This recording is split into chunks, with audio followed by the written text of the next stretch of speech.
Hello, welcome मेरे प्यारे विद्यार्थियों। एक बार फिर से आप सभी का मेरे यूट्यूब चैनल पर स्वागत है। मैं स्टेली और आज हम पढ़ने जा रहे हैं थर्मोडायनेमिक्स। थर्मोडायनेमिक्स के इस टॉपिक को आपने अपने फिजिक्स के चैप्टर में पढ़ा होगा और फिजिक्स में जिस थर्मोडायनेमिक की बात की थी आपने, वो सारे फंक्शन, वो सारे लॉ, वो सभी अप्लाई होंगे इस केमिस्ट्री के लिए भी। लेकिन जो फिजिकल थर्मोडायनेमिक था, जो फिजिक्स का थर्मोडायनेमिक था, वह किसी फिजिकल प्रोसेस के लिए था जिसका यूज करके हम लोग किसी इंजन को बना सकते थे। लेकिन इस केमिस्ट्री का थर्मोडायनेमिक्स में बस इतना डिफरेंस रहने वाला है कि थर्मोडायनेमिक के सारे लॉ को हम केमिकल चेंजेस के ऊपर अप्लाई करने वाले हैं। इट मीन्स यहाँ पे हम कह सकते हैं the thermodynamics, it means the chemical thermodynamics is the study of energy change during the chemical reaction. Study change during the chemical reaction, इसको हम लोग पढ़ने वाले हैं। ठीक है, तो इसको हम लोग ये भी बोल सकते हैं, डिफिनेशन यदि आपको चाहिए लिखना तो आप बोल सकते हो द ब्रांच ऑफ साइंस या फिर the branch of chemical thermodynamics who study with the energy change in chemical reaction. यहाँ पे हम लिख सकते हैं thermodynamic is the study of energy change in chemical reaction, energy change in chemical reaction, ये हम लोग कह सकते हैं। Thermodynamics is the study of energy change in chemical reaction, क्योंकि वो जो थर्मोडायनेमिक आपने पढ़ा होगा फिजिक्स में, वो फिजिकल चेंजेस के लिए था। यहाँ पे जो हम लोग चेंज इन एनर्जी की बात करेंगे, एनर्जी की जगह पर आप हीट ले सकते हो, हीट हो, एनर्जी हो, इन सब के चेंज की यदि हम बात करेंगे तो इसे हम लोग बोलेंगे केमिकल थर्मोडायनेमिक्स बोलेंगे। इसे केमिकल थर्मोडायनेमिक भी आप बोल सकते हो, इसे आप केमिकल थर्मोडायनामिक भी बोल सकते हो, या फिर सिंपल इसे थर्मोडायनामिक बोल सकते हो। थर्मोडायनामिक स्टार्ट करने से पहले इसका थोड़ा सा लिमिटेशन हम लोग देख लेते हैं। Limitation of thermodynamics, limitation of thermodynamics. Limitation of thermodynamics क्या कहता है देखते हैं। अभी जब भी मैंने आपको बताया कि केमिस्ट्री में अगर हम थर्मोडायनेमिक की बात करेंगे तो बोलेंगे thermodynamic is the study of energy change in chemical reaction. अब लिमिटेशन क्या है? वैसे एक चीज देखिए, इसकी लिमिटेशन 2 ही 3 चीजों के ऊपर डिपेंड करती है। पहला तो ये कि जो थर्मोडायनेमिक, जो ये पूरा प्रोसेस होने वाला, थर्मोडायनेमिक के जितने भी लॉ होने वाले हैं वो सभी के सभी मैक्रोस्कोपिक बॉडी के ऊपर फॉलो करेंगे। It means the law of thermodynamics only applicable for macroscopic body. यहाँ पे मैं सिंपल लिख दे रहा हूँ, its effect of its occur of from macroscopic body. यहाँ पे मैं ये लिख दे रहा हूँ, इट इज वैलिड फॉर, लिख दे रहा हूँ, it is valid for macroscopic body. Micro नहीं, मैक्रोस्कोपिक बॉडी या फिर मैक्रोस्कोपिक सिस्टम।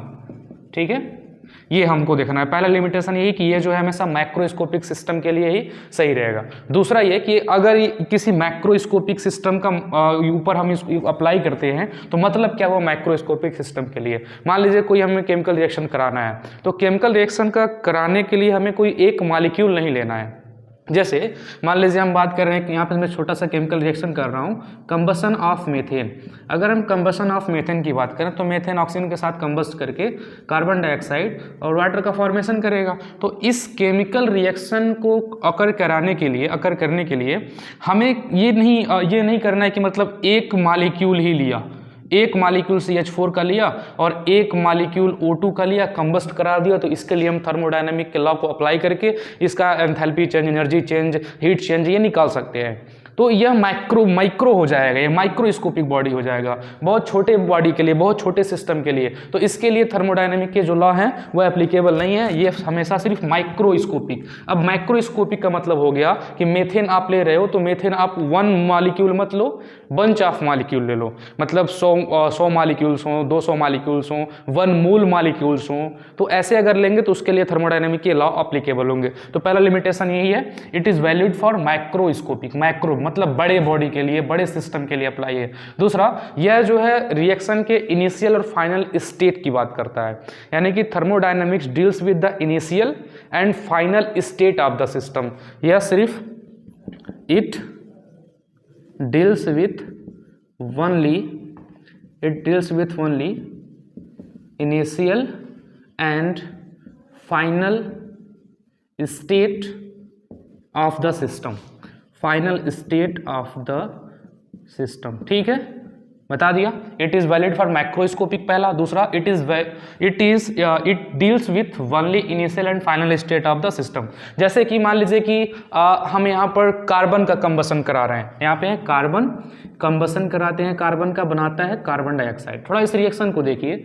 अगर मैं बात करूं इसके लिए थर्मोडायनेमिक अप्लाई करने के लिए, तो हमें ये नहीं मतलब है कि मतलब ये रिएक्शन किस प्रोसेस से जा करके हुआ, कैसे हुआ, हमने कार्बन को ऑक्सीजन के साथ कैसे ला करके जलाया, कैसे कंबस्ट कराया, उसके ऊपर नहीं डिपेंड करेगा। यह इसका बस इनिशियल स्टेट, रिएक्टेंट और इसका फाइनल स्टेट प्रोडक्ट के ऊपर डिपेंड करेगा। बीच में कैसे प्रोसेस हुआ है उसके ऊपर डिपेंड नहीं करेगा। यानी कि आप बोल सकते हो the path followed by the system does not depend, मतलब यह जिस पाथ को फॉलो कर रहा है वह डिपेंड नहीं करेगा। ठीक है, थर्मोडायनामिक्स सिर्फ डिपेंड करेगा इनिशियल स्टेट पर और फाइनल स्टेट पर। Path followed by system does not studied in thermodynamic, मतलब किस रास्ते से हो रहा है उसे हम नहीं स्टडी करने वाले हैं। ठीक है ना, ये दूसरा हो गया। तीसरा हम लोग ध्यान देना है कि it is only tell us reaction is valid और नॉट। ये हमें सिर्फ ये बता सकता है रिएक्शन मान्य है कि नहीं है, रिएक्शन हो रहा है, रिएक्शन होगा कि नहीं होगा ये बताएगा। लेकिन it does not tell us what is the rate of reaction. ठीक है ना, ये बताएगा रिएक्शन होगा कि नहीं होगा, लेकिन ये कभी नहीं बता सकता है कि रिएक्शन कैसे हो सकता है, कैसे रिएक्शन का रेट क्या होगा। ठीक है ना, रेट की मैं बात कर रहा हूँ। ऐसे अगर मान लीजिए हम कार्बन को जला रहे हैं तो कितनी तेजी से जलेगा वह ये नहीं बताएगा, वह सिर्फ ये बताएगा कि कार्बन जलेगा या नहीं जलेगा। ठीक है ना, कहने का मतलब ये होता है it does not deals with the rate of reaction. यहाँ पे तीसरा पॉइंट ये है कि it does not deals with the rate of reaction, deals with the rate of reaction. ठीक है, इतने पॉइंट याद रहेंगे। पहला क्या है, थर्मोडायनामिक क्या होता है, रिपीट कर देता हूं। Thermodynamic is the study of energy change in chemical reaction. ठीक है, केमिकल रिएक्शन में एनर्जी चेंज की बात करते हैं तो थर्मोडायनामिक्स कहलाता है, स्टडी कहलाता है।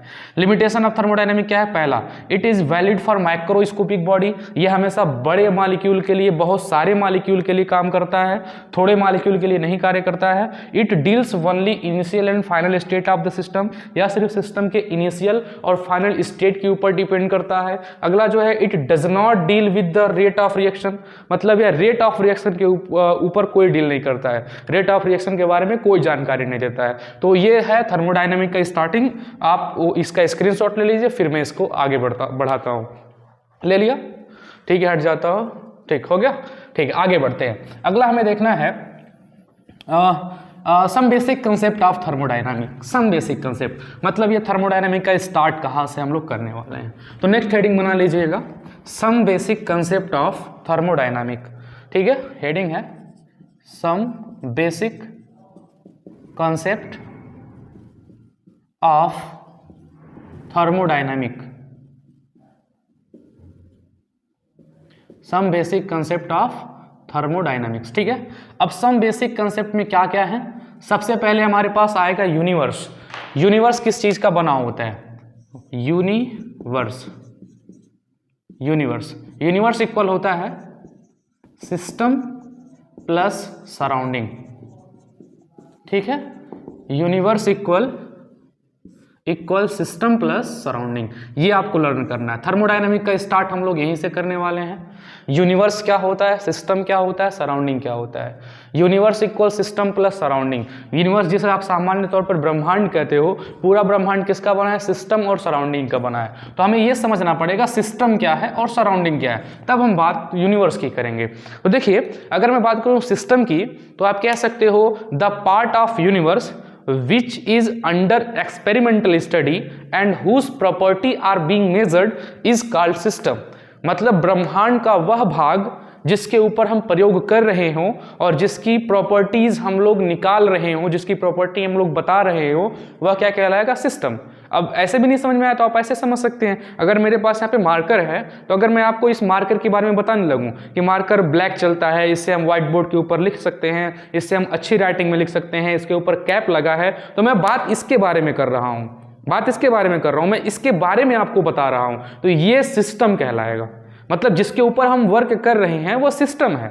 जैसे मान लीजिए कि मेरे पास यहाँ पे ये शू पॉलिश का है। तो अगर मान लीजिए अगर मैं इस ब्लैक चेरी के ऊपर कोई एक्सपेरिमेंटल स्टडी कर रहा हूँ, मतलब ये ब्लैक क्यों है, इसके अंदर क्या क्या मिलाया गया है, तो ये सिस्टम हो जाएगा मेरे लिए, ठीक है। लेकिन इसको छोड़ करके बाकी सब कुछ भी है वो सबका सब सराउंडिंग, मतलब मैं खुद इसके लिए सराउंडिंग, ये मार्कर इसके लिए सराउंडिंग, ये हवा इसके लिए सराउंडिंग, मतलब सिस्टम को छोड़ करके यूनिवर्स का सारा पार्ट क्या कहलाएगा, सराउंडिंग कहलाएगा। अब सिस्टम क्या होता है, ये बात आपको समझ में आ गई। मतलब जिसके ऊपर हम लोग स्टडी कर रहे हैं वह सिस्टम, उसको छोड़ करके बाकी सब जो यूनिवर्स में है वो सब का सब क्या है, सराउंडिंग। जैसे कि मैं इस मार्कर की बात कर रहा था, अगर मैं मार्कर की बात कर रहा हूं तो मार्कर सिस्टम है, और मार्कर को छोड़कर इसके चारों तरफ जो कुछ है, मैं हूं, हवा है, आसपास डेस्क है, ये बोर्ड है, ये सब के सब क्या है, सराउंडिंग है, ठीक है। समझ में आई बात। और हम बात करें यूनिवर्स क्या है, तो आप बोल सकते हो combination of system and surrounding is known as universe. मतलब सिस्टम और सराउंडिंग जहां पर हैं वही पूरा का पूरा क्या कहलाएगा, यूनिवर्स कहलाएगा। तो मैं सिस्टम का यहाँ पे डिफिनेशन लिख दूं जो मैंने अभी रिपीट किया, the part of universe which are in under experimental study and whose property are being measured. यहाँ पे मैं लिख दे रहा हूं सिस्टम का डिफिनेशन, यहाँ पे ऐसे लिख सकते हैं, the part of universe whose properties, the part of universe which is under experimental study, and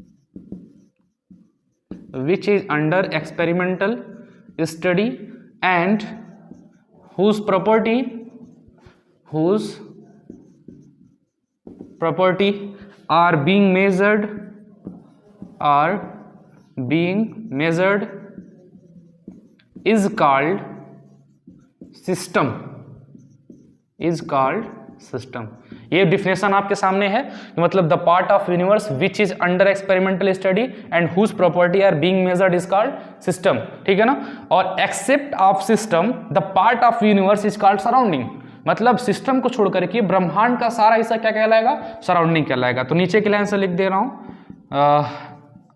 the part of universe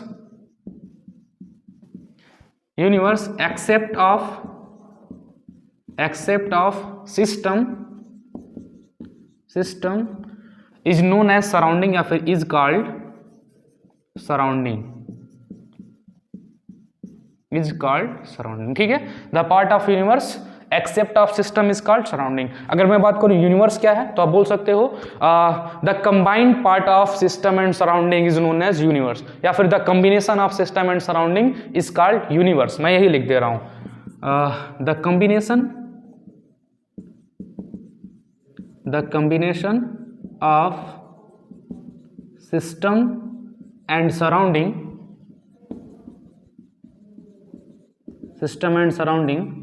are called universe, इसको आप चाहे तो इसका आप स्क्रीनशॉट ले सकते हैं। क्या क्या है फिर से मैं मैंने यहाँ पे लिख दिया हुआ है और आपने समझ लिया, इसका आप स्क्रीनशॉट ले सकते हैं। क्या क्या है तो बात आपको समझ में आ गई ना। यूनिवर्स क्या है, तो यूनिवर्स क्या है, सिस्टम और सराउंडिंग का कॉम्बिनेशन है। सिस्टम और सराउंडिंग यहाँ पर एक साथ होते हैं उसको बोलते हैं यूनिवर्स। सिस्टम क्या है, जिसके ऊपर हम स्टडी कर रहे हैं वो सिस्टम है, सिस्टम को छोड़कर बाकी सब क्या है, सराउंडिंग है, ठीक है। ये आप स्क्रीनशॉट ले लीजिए, ठीक है, ले लिए। आगे बढ़ते हैं। इस सिस्टम और सराउंडिंग को और आसान तरीके से समझने के लिए चलिए एक छोटा सा फिगर बनाते हैं और फिगर के वैल्यू से समझते हैं कि आखिर सिस्टम सराउंडिंग यूनिवर्स को हम कैसे कैलकुलेट कर सकते हैं, कैसे हम इन्हें आइडेंटिफाई कर सकते हैं। देखिए मान लीजिए कि हमारे पास यहाँ पे कोई एक पॉट है, कोई एक बर्तन है, ठीक है ना, और इसके अंदर हमने क्या किया है, एक लिक्विड फिल कर दिया। लिक्विड मान लीजिए हमने इसके अंदर वाटर फिल करके रखा हुआ है, ठीक है, बात समझ में आ रही है। ये हमारे पास एक पॉट है, पॉट के अंदर क्या रखा है, वाटर, ठीक है। तो मान लीजिए अगर हम वाटर की बात कर रहे हैं तो वाटर के ऊपर हम स्टडी कर रहे हैं, तो यह वाटर जो है यह कहलाएगा सिस्टम, यह क्या कहलाएगा, सिस्टम। बात समझ में आ गई। इस सिस्टम को छोड़ करके, इस वाटर को छोड़ करके बाकी सब इसके चारों तरफ जो है वह क्या है, सराउंडिंग है। इसके चारों तरफ जो भी है वो सब का सब क्या है, सराउंडिंग है। ऊपर नीचे हर जगह क्या है, सराउंडिंग है, ठीक है। इधर भी सराउंडिंग है, इधर भी सराउंडिंग है, ठीक है। इधर भी सराउंडिंग, हर तरफ सराउंडिंग, इसको छोड़कर के बाकी सब क्या है, सराउंडिंग। अब एक इंपॉर्टेंट चीज यहां पर आएगी, यहां पर आप देखो, अगर मैं बात करूं मेरे पास ये बर्तन जो है, पॉट जो है, अंदर पानी रखा है, बाहर सबके सब सराउंडिंग है, तो बताओ ये सिस्टम और सराउंडिंग को सेपरेट करने वाला कौन है? आखिर में कौन सी ऐसी चीज है जो सिस्टम और सराउंडिंग को सेपरेट कर रही है? अब जनरल तो आपके माइंड में यही रहेगा कि सर आपने बर्तन बोला था तो ये बर्तन की दीवार ही है, हाँ वही है, लेकिन बोलेंगे क्या इसको? इसको बोलेंगे बाउंड्री, इसको बोलेंगे बाउंड्री, ये है बाउंड्री, यानी कि the boundary is separated, the boundary separates system and surrounding, यानी कि द पार्ट, यानी कि बोल सकते हो द वाल, बोल सकते हो द पार्ट, बोल सकते हो the wall who separate system and surrounding is known as boundary. Boundary दो टाइप्स के हो सकते हैं, एक तो हो सकता है जैसे हम बोल सकते हैं रियल, एक हो सकता है रियल बाउंड्री, एक हो सकता है imaginary, imaginary boundary, real boundary और इमेजिनरी बाउंड्री। ये देखो ये जो दीवार है यह रियलिटी में सिस्टम और सराउंडिंग को सेपरेट कर रहा है, ये दीवार है। वैसे मान लो कोई ये मेरे पास बॉटल है, यहाँ पे ये थम्स अप का बॉटल है, अगर मैं इस बॉटल की बात करूं, अंदर तो मैंने पानी रखा है, यहाँ पे पानी है, तो पानी अंदर रखा हुआ है, तो ये जो इसकी दीवार है, मतलब ये जो प्लास्टिक है, यह क्या कहलाएगा? बाउंड्री कहलाएगा। इसके अंदर जो पानी है वो क्या है? सिस्टम है, ठीक है ना। बाउंड्री दो टाइप्स के कौन कौन मैंने बताया? रियल बताया और एक इमेजिनरी। रियल का मतलब ये प्लास्टिक क्या है? रियल में है, इसको मैं टच कर सकता हूँ, ये रियल बाउंड्री है। अब एक और बाउंड्री जिसे हम बोलेंगे इमेजिनरी बाउंड्री, ये कौन सी है? देखो ये जो वाटर का ये जो सरफेस है, वाटर का ये जो सरफेस है, यह वाटर का सरफेस ऊपर सराउंडिंग और इस सिस्टम को सेपरेट कर रहा है, लेकिन ये कंप्लीटली सेपरेट नहीं कर रहा है। यह एक पृष्ठ है, एक सरफेस है जो इन दोनों को इमेजिनरी सेपरेट कर रहा है, इसलिए इसको क्या बोलेंगे? इमेजिनरी बाउंड्री बोलेंगे। तो ये सिस्टम और सराउंडिंग का कॉन्सेप्ट हम ऐसे समझ सकते हैं। सिस्टम क्या है? जिसके ऊपर हम लोग स्टडी कर रहे हैं। सराउंडिंग क्या है? इसके चारों तरफ सबके सब सराउंडिंग है। बाउंड्री क्या है? जो सिस्टम और सराउंडिंग को आपस में सेपरेट करता है। दो टाइप्स के हो सकते हैं, रियल और इमेजिनरी। रियल का मतलब हो गया जो रियलिटी में, रियल में सिस्टम और सराउंडिंग को सेपरेट कर रहा है। इमेजिनरी का मतलब हो गया जो इमेजिंग सिस्टम और सराउंडिंग को सेपरेट कर रहा है। तो यह है, इसका भी आप स्क्रीनशॉट ले लीजिए। फिर मैं आगे बढ़ता हूं, हमें पढ़ना है होमोजीनियस एंड हेट्रोजीनियस सिस्टम। हो गया? ठीक, इसको हम इरेज करते हैं। नेक्स्ट हेडिंग आप बनाएंगे होमोजीनियस एंड हेट्रोजीनियस सिस्टम। अब यहां से हम लोग थर्मोडायनामिक का मुख्य टॉपिक स्टार्ट होता है। स्टार्ट करते हैं। अगला जो टॉपिक है वो है homogeneous and heterogeneous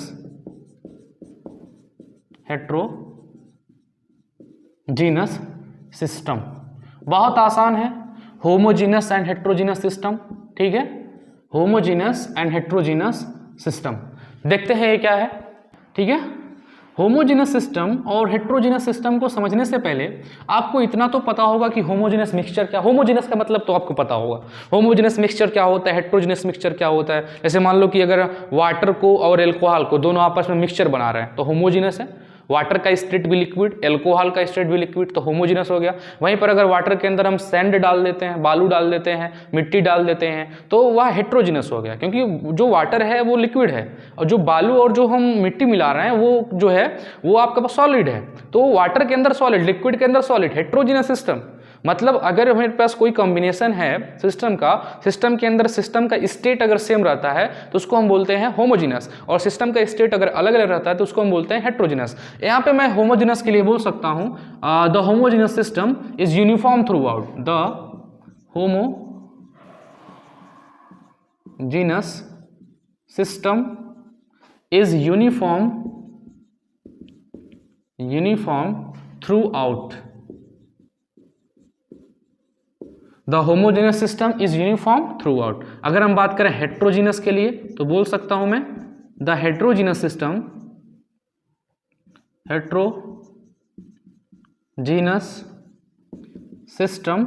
is not uniform through out, is not uniform through out, is not uniform through out, ठीक है। देखते हैं, पहले मैंने होमोजेनियस के बारे में आपको बताया था, homogeneous system is uniform through out, the heterogeneous system is not uniform through out. What is meaning, meaning क्या है इसका? मैंने अभी एग्जांपल आपको बताया बालू और पानी वाला, सेम वही चीज है। जैसे मान लीजिए होमोजेनियस सिस्टम में एग्जांपल हम ले सकते हैं किसका, मान लीजिए इसके अंदर हम एग्जांपल ले सकते हैं solution of sugar and water. Homogeneous के अंदर क्या ले सकते हैं, हम बोल सकते हैं solution of sugar and water, sugar और वाटर का सॉल्यूशन बोल सकते हैं, या फिर ग्लूकोज एंड वाटर का सॉल्यूशन बोल सकते हैं। मतलब वाटर अगर ग्लूकोज, दोनों वाटर और शुगर मिला दें, वाटर और ग्लूकोज को मिला दें, तो इन दोनों का जो मिक्सचर होगा वो होमोजीनस होगा। तो ऐसा सिस्टम जिसके अंदर स्टेट सिस्टम का सेम सेम हो तो उसको हम बोलेंगे होमोजीनस। जैसे एयर की हम बात करें तो एयर देखो, एयर के अंदर क्या है, नाइट्रोजन गैस है, हाइड्रोजन गैस है और कार्बन डाइऑक्साइड गैस है, और भी बहुत सारी गैसें होते हैं। ये सारी की सारी गैसें क्या है, गैस स्टेट में है तो गैस, लेकिन गैस स्टेट में है, मतलब यह लिक्विड स्टेट में नहीं है, गैस स्टेट में है, मतलब इनके पार्टिकल बहुत दूर दूर है। तो इसका स्टेट सेम होने की वजह से एयर भी क्या है, एक होमोजेनस मिक्सचर है। वहीं पर अगर मैं हेट्रोजेनस मिक्सचर की बात कर रहा हूँ तो सपोज कर लीजिए कि हमारे पास यहाँ पर मान लीजिए हमारे पास CCl4 है, CCl4 है, और हमारे पास क्या है, यहाँ पर कोई और लेते हैं, वाटर ले लेते हैं H2O। अगर CCl4 गैस है, कार्बन टेट्राक्लोराइड, और वाटर जो है यह लिक्विड है, तो देखो गैस और लिक्विड दोनों आपस में थोड़ी कंबाइन होंगे। जैसे आप जनरली कह सकते हो, मान लो आपके पास ऑक्सीजन है और मान लो आपके पास ऑक्सीजन छोड़ो, यहाँ पे मैं आपको और गैस देता हूं, मान लो कार्बन डाइऑक्साइड है और यहाँ पे क्या है, वाटर है। तो कार्बन डाइऑक्साइड और वाटर एक दूसरे में डिजॉल्व थोड़ी हो जाए, हाँ हो भी सकते हैं, लेकिन अब वो टोटली एक दूसरे के स्टेट की डिफर है। यानी कि जो वाटर है इसका स्टेट क्या है, लिक्विड है, और कार्बन डाइऑक्साइड का स्टेट क्या है, गैस है। नॉर्मल तो ये आपस में कंबाइन नहीं होंगे, इसके लिक्विड स्टेट में है, गैस स्टेट में है। पानी मान लो यहाँ पर मैंने रखा हुआ है, तो क्या पानी के साथ बाकी सारी गैसें आके मिक्स हो जा रही है? नहीं, पानी के साथ सारी गैसें आके मिक्स थोड़ी हो जाएंगी। मतलब पानी का स्टेट लिक्विड है और गैसों का स्टेट गैस है, तो गैस कभी लिक्विड के अंदर इजिली आके मिक्स नहीं हो सकता है। तो यहाँ पर ये हेट्रोजीनस है। जैसे मान लो अगर मैं बात कर लूँ, कह दूँ कार्बन और ऑक्सीजन, तो बताओ कार्बन और ऑक्सीजन का मिक्सचर क्या है, हेट्रोजीनस है। कार्बन जो है सॉलिड है, ऑक्सीजन जो है गैस है, तो सॉलिड के अंदर गैस थोड़ी मिल सकता है, तो ये हेट्रोजीनस कहलाएगा। यानी कि ऐसा सिस्टम जिसके अंदर सिस्टम के स्टेट अलग अलग होते हैं तो सेम बोलेंगे हेट्रोजीनस, और सिस्टम का स्टेट सेम सेम है तो उसको हम क्या बोलेंगे, होमोजीनस सिस्टम बोलेंगे। तो इसका आप स्क्रीनशॉट लीजिए, फिर हम आगे बढ़ते हैं। हमें देखना है टाइप्स ऑफ सिस्टम, और टाइप्स ऑफ सिस्टम जो है वो 3 टाइप्स के होते हैं, ठीक है, इसे मैं इरेज कर रहा हूँ। नेक्स्ट हमारा जो है वो है टाइप्स ऑफ सिस्टम, हेडिंग बना लेंगे टाइप्स ऑफ सिस्टम। अब टाइप्स ऑफ सिस्टम क्या है, सिस्टम देखिए वैसे 3 टाइप्स के होते हैं। एक होता है हमारे पास ओपन सिस्टम, क्लोज सिस्टम और आइसोलेटेड सिस्टम, ठीक है। हेडिंग बना लेते हैं types of system, types of system. Types of system क्या होता है, देखिए 3 टाइप्स के होते हैं। पहला होता है ओपन सिस्टम, पहला आपको मिलेगा ओपन सिस्टम, दूसरा आपको मिलेगा क्लोज्ड सिस्टम, क्लोज्ड सिस्टम, और तीसरा आपको मिलेगा isolated system, isolated system. 3 type के सिस्टम होंगे, open system, close system and isolated system. ये तीनों सिस्टम बहुत सेम सेम है, ज़्यादा सेम नहीं है, मतलब इनकी प्रॉपर्टीज डिफिनेशन आप थोड़ा सेम सेम, बस 1-2 लाइन आपको चेंज करना पड़ेगा।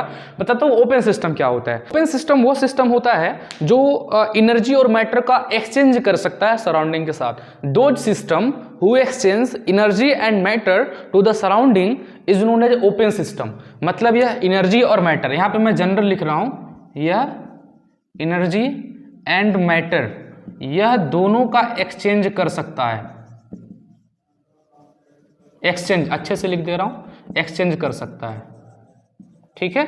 यह एनर्जी और मैटर दोनों का एक्सचेंज कर सकता है। यह जो है यह सिर्फ एनर्जी का एक्सचेंज कर सकता है, और यह किसी का एक्सचेंज नहीं करेगा, ना एनर्जी ना ही मैटर। तो ये जो तीनों सिस्टम है बहुत आसान से हैं, समझते हैं इसको छोटे छोटे एग्जाम्पल से। चलिए अब मेरे पास छोटा बॉटल नहीं, यही बॉटल है, चलो इसी से देखते हैं। मान लीजिए बॉटल है, ठीक है, तो बॉटल ये ओपन था, तो एक काम करता हूँ मैं बॉटल को खोल देता हूँ, बॉटल को ओपन कर देता हूँ। तो बॉटल मेरे पास यहाँ पे ओपन है। बॉटल पे देखिए, अगर मैं चाहूँ तो बॉटल से पानी को बाहर निकाल सकता हूँ, ठीक है, पानी को बाहर निकाल लिया, यानी पानी इसके अंदर फिर वाटर में डाल भी सकता हूँ, पानी निकाल भी सकता हूँ। तो ये सिस्टम ओपन है। इसके अंदर से मैं मैटर यानी कि वाटर को बाहर निकाल सकता हूँ। वाटर यानी कि the system which can exchange matter and energy with the surrounding. तो मैं यहाँ पे मैटर का एक्सचेंज कर रहा हूँ, मैटर का एक्सचेंज कर रहा हूँ। तो यहाँ पे क्या है, ये मैटर एक्सचेंज कर ले रहा है सराउंडिंग के साथ। सराउंडिंग मतलब इसके लिए सराउंडिंग ही हूँ, तो मेरे साथ ये वाटर एक्सचेंज कर रहा है, तो मैटर एक्सचेंज कर ले रहा है। अगर हम बात करें टेम्परेचर की, टेम्परेचर तो देखो अभी तो ठंडी का मौसम चल रहा है, तो ये पानी जो है कोल्ड है, ठंडा है। ठंडा इसलिए है क्योंकि अपनी एनर्जी को सिस्टम को दे दिया। वैसे ठंडी के मौसम में क्या हो गया, इसके अंदर की एनर्जी कम हो जाएगी, तो इसने अपनी एनर्जी सराउंडिंग के साथ एक्सचेंज कर ली और खुद क्या हो गया, ठंडा हो गया। इसका मतलब ये हुआ कि इसने एनर्जी और मैटर दोनों सराउंडिंग के साथ एक्सचेंज करने की कैपेसिटी है। इसमें एनर्जी और मैटर दोनों का सिस्टम सराउंडिंग के साथ एक्सचेंज करने की कैपेसिटी है। तो those system who can exchange energy and matter with the surrounding is known as open system. Open system, खुला हुआ सिस्टम। लेकिन वहीं पर एक काम करूं, अब मैं इसके ऊपर ढक्कन लगा दूं और इसको मैं कैप लगा करके इसको बंद कर दूं। अब बताओ, अगर मैं चाहूं तो इसके अंदर से वाटर बाहर निकल पाएगा? नहीं, it is not possible to escape water from the बोतल। इसके अंदर से हम लोग वाटर को बाहर नहीं निकाल सकते हैं। तो हो क्या सकता है, हाँ, बस इसको ठंडा और गर्म कर सकते हैं। मैं चाहूं इसको गैस पर रख के गर्म कर दूं, हीट दे करके इसे हीटर से गर्म कर दूं, या फिर मैं एक काम करूं, इसको फ्रिज में रख के ठंडा कर दूं। तो मैं इसे ठंडा और गर्म कर सकता हूं, मतलब इसके अंदर से एनर्जी का ट्रांसफर कर सकता हूं, लेकिन मैटर का ट्रांसफर इसके अंदर से नहीं कर सकता हूं। तो those system who never exchange matter from the surrounding, only energy can be able to exchange the surrounding is known as close system. मतलब सिर्फ एनर्जी एक्सचेंज हो सकता है, मैटर नहीं हो सकता है। तीसरा जो है वो है आइसोलेटेड सिस्टम। अब आइसोलेटेड सिस्टम क्या होता है, मतलब आपके घर में थर्मस होगा। थर्मस मतलब जिसके अंदर आप इस ठंडी के मौसम में पानी को गर्म करके रख देते हो और शाम तक वो गर्म रहता है। देखो, अगर मैं उसको बंद कर देता हूँ थर्मस का ढक्कन, तो थर्मस का ढक्कन आइसोलेटेड होने की वजह से उसके अंदर वाटर तो बाहर अपने आप तो बाहर नहीं आएगा जब तक आप ढक्कन खोलोगे नहीं। मतलब एक तो क्लोज सिस्टम टाइप का है और उसके अंदर से एनर्जी भी है, बाहर नहीं निकल पाएगी, इसलिए वह जो है आइसोलेटेड सिस्टम कहलाएगा। यानी कि those system who can able to exchange energy and matter with the surrounding is known as open system, and those system who exchange only energy with the surrounding is known as isolated system, and those system who never exchange not energy and never matter with the surrounding is known as isolated system. Definition इसका याद रहेगा, ठीक है। Definition इसका मैं लिख भी देता हूं ताकि आपको दिक्कत ना हो, ठीक है। मैं आप इसका डिफिनेशन लिख सकता हूं, तीनों का लिख दे रहा हूं, या फिर मैं एक का लिख दे रहा हूं, आप तीनों से कॉपी कर लोगे। चलो लिख देता हूं तीनों का। देखो, यानी कि बोल सकते हो those system who are able to exchange energy and matter with the surrounding, energy and matter with the surrounding, ठीक है। क्या कहलाएगा, ओपन कहलाएगा। यहां पे मैं लिख दे रहा हूं ओपन सिस्टम। यानी कि those system who can able to exchange energy and matter with the surrounding is known as open system. Second हम बोल सकते हैं दो सिस्टम, या फिर ऐसे लिख सकते हो it is a system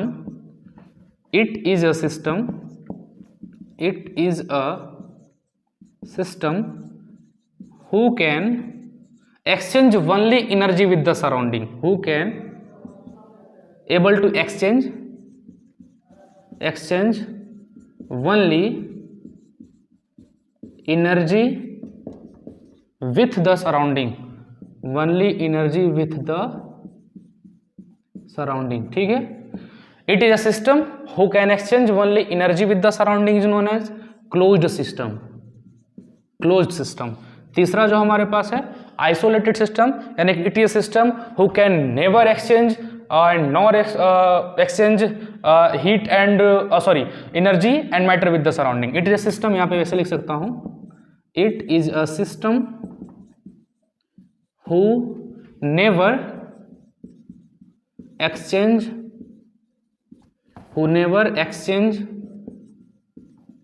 energy and matter with the surrounding, ठीक है। ये हो गए तीनों का डिफिनेशन मैंने यहाँ पे लिख दिया। आप इसका स्क्रीनशॉट आप ले सकते हैं, बहुत आसान से हैं। ये किसके लिए, आइसोलेटेड के लिए है। मैं यहाँ पे जनरल लिख दे रहा हूँ, डिनोट कर दे रहा हूँ, बस आप समझ जाइएगा।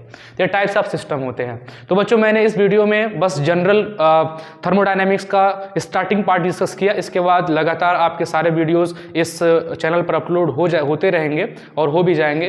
तो प्यारे विद्यार्थियों, उम्मीद है इस लेक्चर में आपको मज़ा आया होगा। तो प्यारे विद्यार्थियों, मिलते हैं आप सभी से नेक्स्ट वीडियो में। तब तक के लिए आप सभी से जय हिंद। Take care yourself.